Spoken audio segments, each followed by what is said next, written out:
The thing about real racing is that the only point is to win.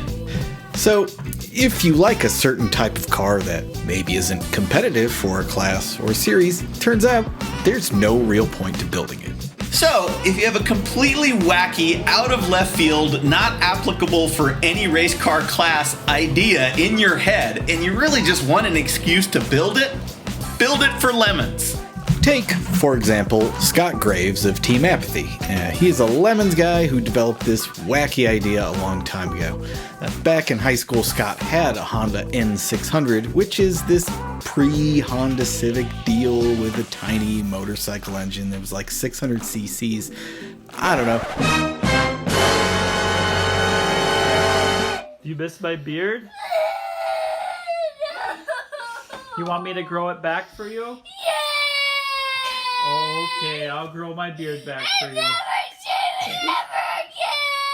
They look super sketchy, they're real tiny. Scott always liked the style of that car, and he thought it'd be really fun to go fast in something that wasn't designed to do so at all.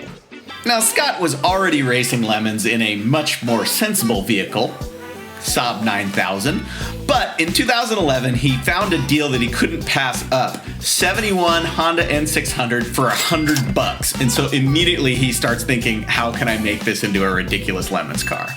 Scott is a creative dude, and at the time his job wasn't an especially creative one, so he followed a pretty logical progression from there.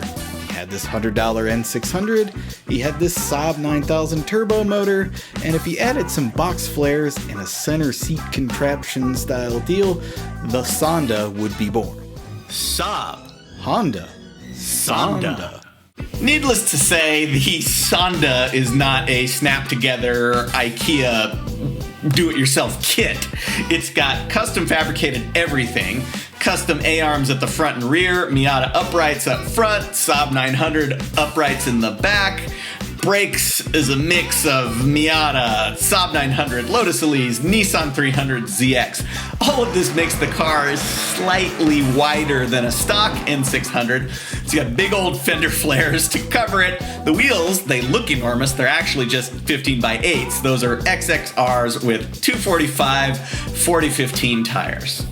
Now, the Saab motor is a B202, which in Saab speak means 2-liter twin-cam 16-valve turbo, and the horsepower should be around 175.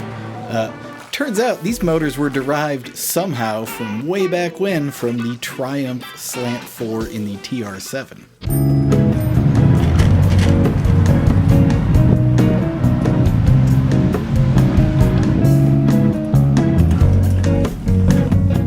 The Saab drivetrain is actually a pretty good choice packaging-wise for your mid-engine Honda N600. The transmission is bolted directly to the bottom of the motor where normally the oil pan would be, so the overall unit is very compact. Now, as you can see, the body not exactly stock. There's obviously giant fender flares. It's a little wider than normal, and the rear wing, well, it features active aero for all of that high-speed race car driving. Yeah, on paper, the car is geared for a top speed of over 150, but Team Captain Scott says that number is both, quote, theoretical and laughable. So how does the Saanda perform, you must be asking? Well, it's not exactly challenging for overall wins or fastest laps, which, frankly, who cares?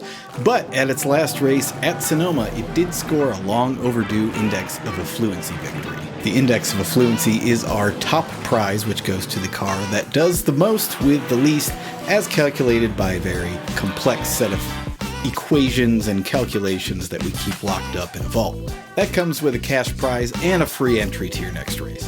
Yeah, and if you think about it, guys like Scott and other Lemons team captains, they're looking for an excuse to build something ridiculous.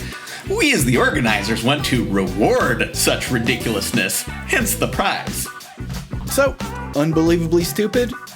Yes, exactly the way we like it.